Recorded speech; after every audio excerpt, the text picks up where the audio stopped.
안녕하십니까? 삼육대학교 신학대학원장 박준식 박사입니다. 오늘 여러분들을 새학기를 맞이해서 만나게 된 것을 매우 기쁘게 생각합니다. 정말 여러분 잘 오셨습니다. 여러분 환영합니다. 하나님께서 우리들에게 큰 기대를 갖고 계십니다. 성경을 올바로 이해하고 사람들에게 나눠주는 것입니다. 같은 말씀이라도 어떤 관점에 따라서 보느냐가, 해석하느냐가 영혼을 살리기도 하고 죽이기도 합니다.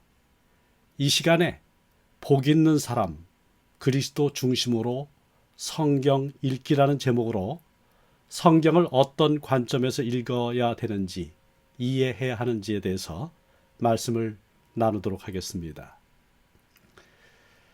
라이델릭이라는 사람은 유태인입니다. 그가 어렸을 때 어머니가 기독교로 개종했습니다. 독실한 유대교 신자인 가족들은 어머니를 매우 못마땅하게 여겼고 결국 종교 문제 때문에 부모님은 이혼을 했습니다. 라이델릭은 기독교에 대해서 매우 반감이 컸습니다. 어떻게든 저들이 틀렸다는 것을 증명해서 어머니를 다시 유대교로 모셔와야 되겠다고 결심했습니다. 그래서 그는 방법을 찾던 중 성경을 열심히 연구했습니다. 그는 원어 성경인 히브리어 성경을 열심히 연구했습니다. 어머니의 믿음을 반박하기 위해서 히브리어로 된 구약 성경을 깊게 팠습니다. 어떻게 되었을까요? 그 결과가 담긴 책이 바로 이 책입니다. The Messianic Hope. Is the Hebrew Bible really Messianic? 메시아 소망. 히브리어 성경은 정말 메시아적인가? 라이델릭은 독실한 유대교인이었던 어머니가 왜 기독교로 개종했는지를 이해했습니다. 그도 예수님을 메시아로 영접하고 기독교인이 되었습니다. 누구에게 전도를 받아서가 아닙니다. 그는 히브리어 성경을 통해서 예수님이 메시아인 것을 스스로 깨달았기 때문입니다. 요한복음 5장 39절에 예수님이 말씀했습니다. 성경에서 영생을 얻는 줄 생각하고 성경을 연구하거니와 이 성경이 곧 내게 대하여 증언하는 것이니라. 성경은 생명을 다루는 책입니다. 부활하신 후 예수님은 제자들에게 말씀하셨습니다. 누가복음 24장 44절로 45절. 또 이르시되 내가 너희와 함께 있을 때에 너희에게 말한 바 곧 모세의 율법과 선지자의 글과 시편에 나를 가리켜 기록된 모든 것이 이루어져야 하리라 한 말이 이것이라 하시고 이에 그들의 마음을 열어 성경을 깨닫게 하시고 예수께서 말씀하신 모세의 율법은 히브리어 구약 성경에 토라라고 부르는 율법서입니다. 선지자의 글은 느빔이라고 부르는 선지서입니다. 시편은 케투빔이라고 불리는 성문서입니다. 예수님은 구약 성경으로 메시아이신 당신 자신에 대해서 가르치셨습니다. 제자들은 구약 성경 속에서 예수님을 발견했고 예수님이 승천하신 후에 예수님이 안 계셨지만 예수님이 계신 것 이상으로 예수님을 사람들에게 증거할 수 있었습니다. 예수님과 제자들이 갖고 있었던 성경은 구약 성경이었습니다. 복음은 예수 그리스도입니다. 성경의 중심은 예수 그리스도입니다. 신약이 그리스도 중심인 것은 설명할 필요가 없을 정도로 명백합니다. 그러나 구약을 그리스도 중심으로 이해하는 것은 다수의 교인들에게 벅찬 일처럼 보입니다. 요한 가블로가 1787년에 성경 신학과 교리 신학의 적절한 구분이라는 제목으로 알트도르프 대학교의 총장 취임 강연을 한 이래로 성경 신학이 조직 신학에서 분리해 나온 이래로 성경 신학은 역사 비평주의적 입장에 오랫동안 서 있었습니다. 성경의 계시나 예언 등 초자연적 요소를 전혀 인정하지 않는 역사 비평주의 입장 때문에 개신교 신학은 구약에서 메시아를 상실해 버렸습니다. 비록 복음주의 신학이 구약에서 메시아를 인정한다고 할지라도 최대한이 아니라 최소한만 인정합니다. 사도들과 신약의 성경 기자들이 최대한 구약에서 예수님을 찾았다면 예수 재림이 가까운 이 시대에 신학자들과 목사들이 구약에서 최소한으로 예수를 발견하든지 혹은 전혀 예수를 발견하지 못하고 있는 실정입니다. 구약은 예수 중심입니다. 그것도 철저히. 구약 성경 타나크는 주후 90년 얌야 회의에서 오늘과 같은 형태로 확정이 되었습니다. 수많은 종교 문헌 중에 문서들 중에서 구약 성경 24권만 정경으로 확정된 이유가 무엇인지, 그 기준이 무엇인지에 대해서 사람들은 모호하다고 생각합니다. 구약의 내용 주제가 너무 다양하기 때문입니다. 그런데 1995년 세일 해머가 정경적 전망에서 볼 때에 구약은 메시아 전략에 따라서 형성되었다는 것을 발견하였습니다. 구약 성경의 기초는 율법서입니다. 율법서의 기초 위에 선지서와 시편과 그의 책들이 서 있습니다. 토라의 마지막 구절은 신명기 34장 9절부터 12절입니다. 바로 이 신명기 34장 9절부터 12절은 종말론적이고 메시아적인 내용으로 되어 있습니다. 모세가 눈의 아들 여호수아에게 안수하였으므로 그에게 지혜의 영이 충만하니 이스라엘 자손이 여호와께서 모세에게 명령하신 대로 여호수아의 말을 순종하였더라.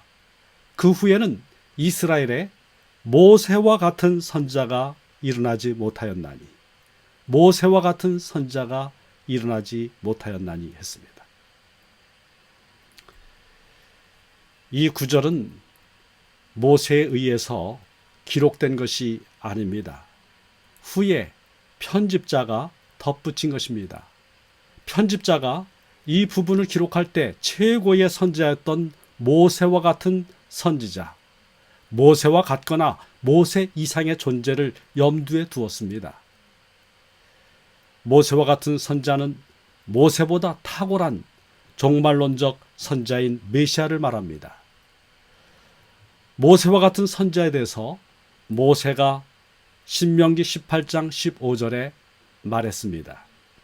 내 하나님 여호와께서 너희 가운데 내 형제 중에서 너를 위하여 나와 같은 선지자 하나를 일으키시리니 너희는 그의 말을 들을지니라.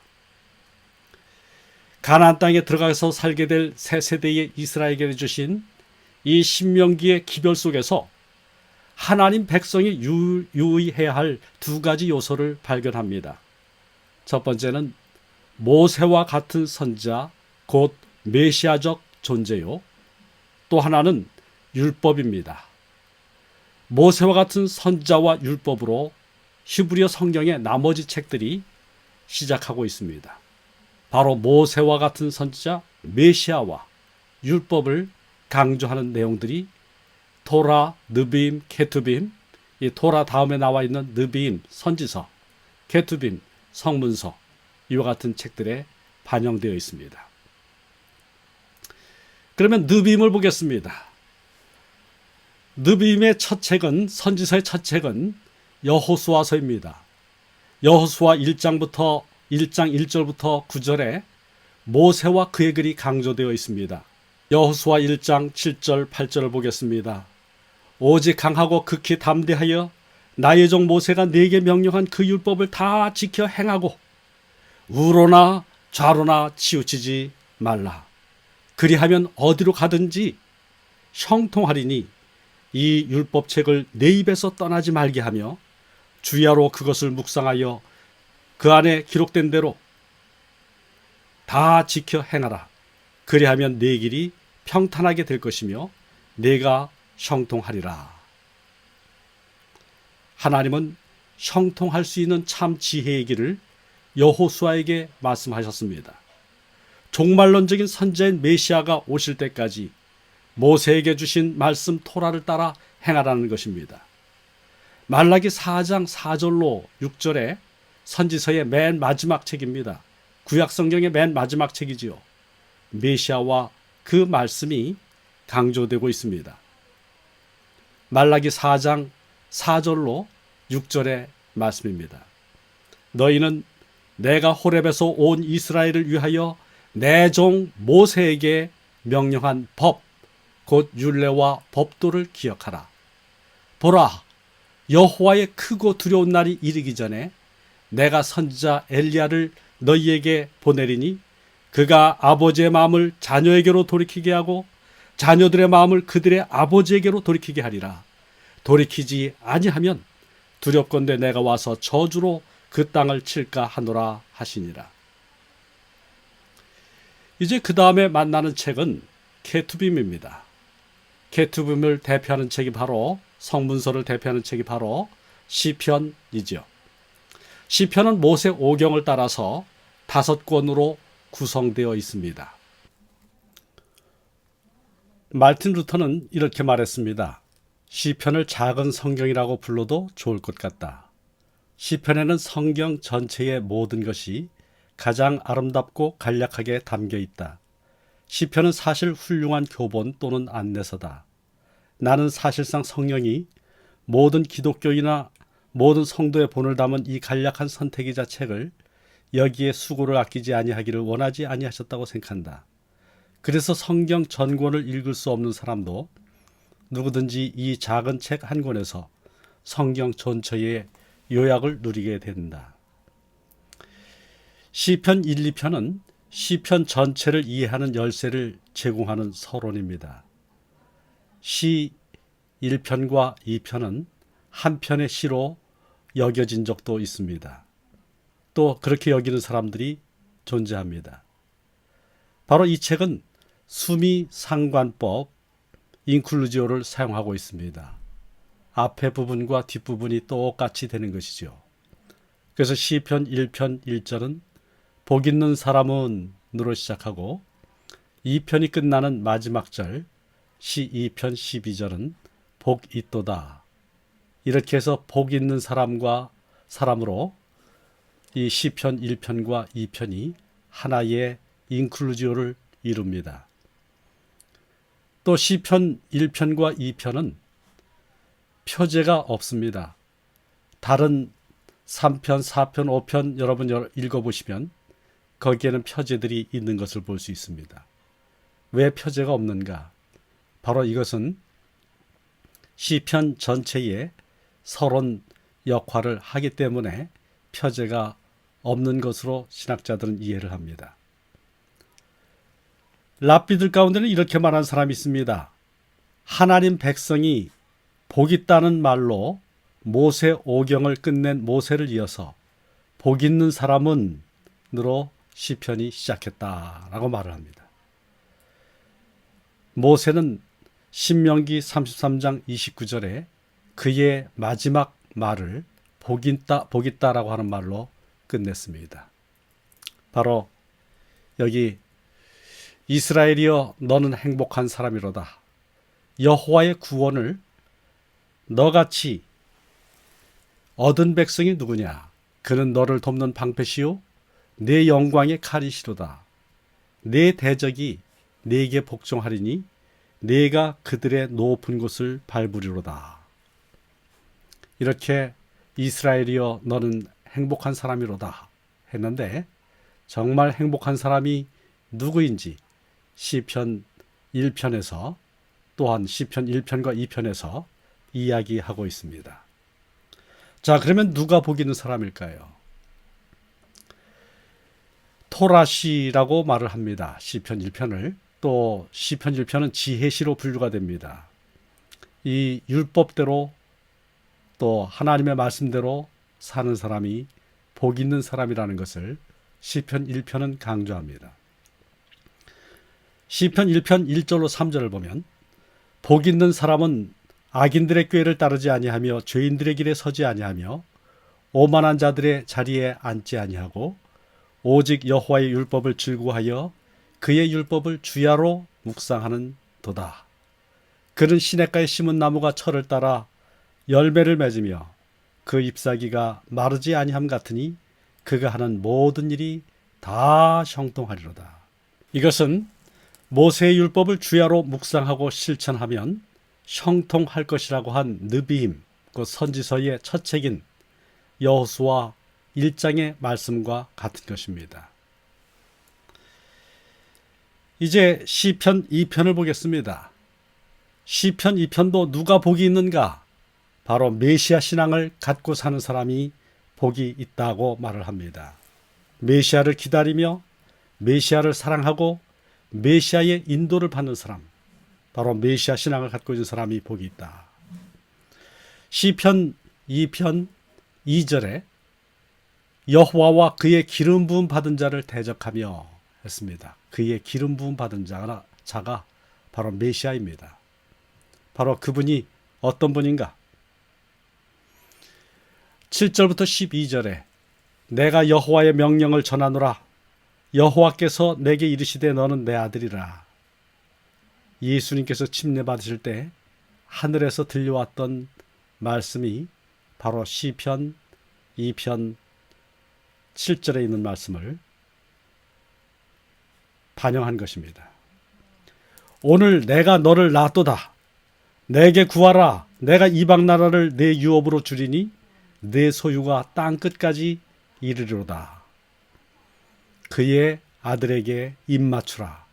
그렇지 아니하면 진노하심으로 너희가 길에서 망하리니 그의 진노가 급하심이라.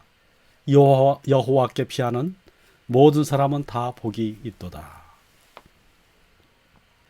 요한복음 1장 45절에 빌립이 나다나엘을 찾아 이르되 모세가 율법에 기록하였고 여러 선지자들이 기록한 그 일을 우리가 만났으니 요셉의 아들 나사렛 예수니라. 예수님께서 모세처럼 광야에서 떡을 백성들에게 먹였다고 요한복음은 이야기합니다. 또한 요한복음은 모세가 든 뱀은 바로 당신이 십자가에 달리실 것을 예표한 것이라고 예수님께서 말씀하신 것을 기록하고 있습니다.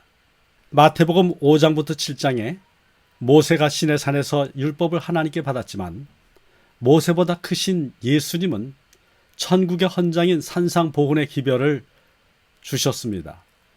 사람들은 모세 이상의 권위를 예수님이 선포하시는 말씀에서 체험하였습니다. 마태복음 7장 28, 29절입니다.